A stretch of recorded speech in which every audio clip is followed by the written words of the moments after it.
dynamic meditation, or more active kind of meditation, which is also called Sankirtan, or which has become very popular nowadays all over the world, kirtan. And kirtan is a musical and participatory use of the mantra. And we discussed about how rhythm is universal. Anywhere you go, when there's a good rhythm, it doesn't matter where in the world, people begin to lift their feet and their bodies will move naturally, the rhythm gets in you. And music is similar, although maybe more particular to cultures. And in this kind of mantra meditation, we employ music and rhythm. And by singing the mantra out loud and moving one's body, if you feel like it, and you can become fully absorbed in the mantra. While sitting and meditating, there's a little more technique, as Matthew was explaining, to fix the mind and not become attached to passing thoughts and things like that. It takes a little practice. But oftentimes, people find that through kirtan, it's such a moving experience that many of the techniques aren't necessary. You're right in it automatically. You feel in the moment while you're singing because you just feel happy. You feel like dancing and you don't have to think about it as much. When we sing this kind of... Actually, I'll review a couple of points from last week also. And that is the meaning of mantra. And it's a dual word mantra. Man means mind, comes from manas. And trayate means to liberate. So mantra, those two words means it liberates the mind from its grasp on, as Matthew was saying, the movie that we're watching. And a way to think about the mantra is like a seed. A seed looks small, it looks insignificant, dry, but when you water it and you put it in the right environment, something wonderful comes out that produces lemons, and those have seeds in them that produce more lemon trees. Also, I like to think of it in modern terms like a zip file. When you click on that little icon, then volumes open up, information that you didn't expect that you can study. Something like a genetic code.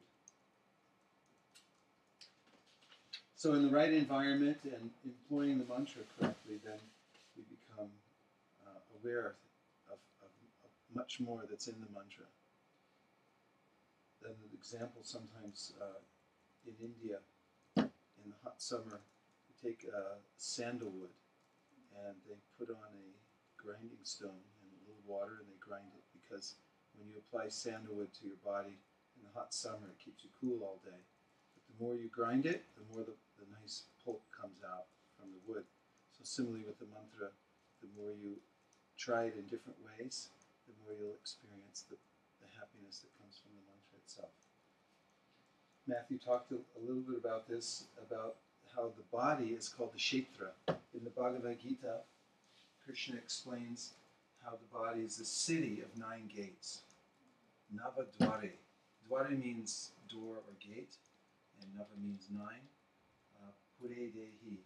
And the body is called the Deha in Sanskrit. And we're the Dehi. We're the people who live inside the body. And so when you think of the body as a city with 9 gates in it, it captures the imagination that, hey, I'm living in this city and here are the gates. So Kshetra also means field. And the body is like a field also. And we're the Gya, or the knower of the field. So also called Kshetra Gya. We're the Kshetra Gya, or the knower of the field. It goes as a call and response. So I'll sing out the mantra out loud, and then just listen, and then repeat it back. And as we go forward in the mantra, if you feel like moving, you can move. And if you feel like standing and swaying, you can stand and sway. Are there any questions about either of the kinds of meditation? Hare Krishna, Hare Krishna, Krishna Krishna, Hare Hare, Hare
So that kind of kirtan is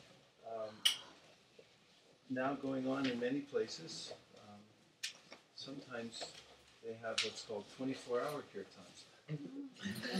Yeah.